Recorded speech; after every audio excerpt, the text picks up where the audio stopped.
பாக்கெட்டில் கரப்பான் பூச்சி கிடந்த சம்பவம் பெரும் அதிர்ச்சியை ஏற்படுத்தியுள்ளது. பயனாளர் ஒருவர் ஆன்லைன் மூலமாக ஆவின் பால் பாக்கெட்டை வாங்கியுள்ளார். பாக்கெட்டினுள் ஏதோ மிதப்பதை கண்ட அவர் வீடியோ பதிவு செய்து பாக்கெட்டை உடைத்து பார்த்துள்ளார். அப்போது பால் பாக்கெட்டில் கரப்பான் பூச்சி இறந்த நிலையில் இருந்தது.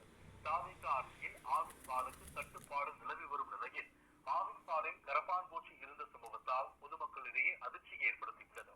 ஆவின் பால் பாக்கெட்டில் கரப்பான் பூச்சி கிடந்த காட்சிகள் இணையத்தில் வைரலாகி வருகிறது.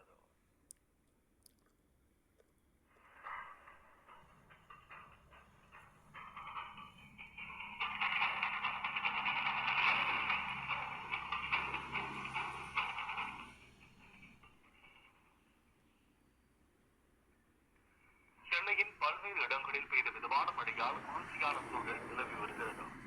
இடி மின்னலுடன் கூடிய ஐயா, நீங்கள் உங்களுக்கு வேலை இல்லைன்னு ஏதோ டிவியில் சொன்னால் ஜனம் கேட்டுக்கிட்டு நம்ம தொண்டர்களெல்லாம் போயிடுவாங்க அப்படின்னு நான் நானும் பேசிகிட்டு இருக்கிறீங்க.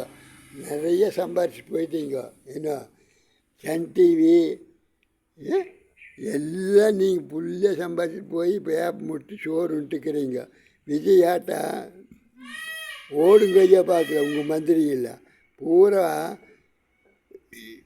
உங்கள் உடம்புல பூரா அத்தனையுமே விஷமாகி உங்கள் உடம்பே உங்களை கொல்லுது. மனசு தைரியமாக இருந்தால் தான் திடமாகுது.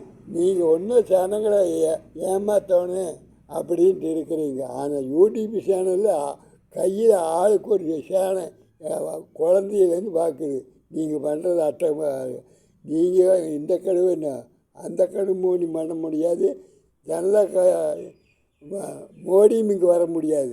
அண்ணாமலை கட்சி விட்டு போட்டு தனியாக ஆரம்பிச்சிட்டார். பொள்ளாச்சியில் உறுதியாக அவர் வரப்போகிறாரு. விஜயை ஒழுக்கமாக கரெக்டாக பண்ணிவிட்டு போலீஸ் இப்போ தான் நடவடிக்கை கொஞ்சம் கருணாநிதி கட்சியிலேருந்து கொஞ்சம் புத்தி மாறி இப்போ விளாங்குறிச்சி விளவங்கோட்டு தொகுதி எம்எல்ஏ கைது பண்ணிக்கிறாரு.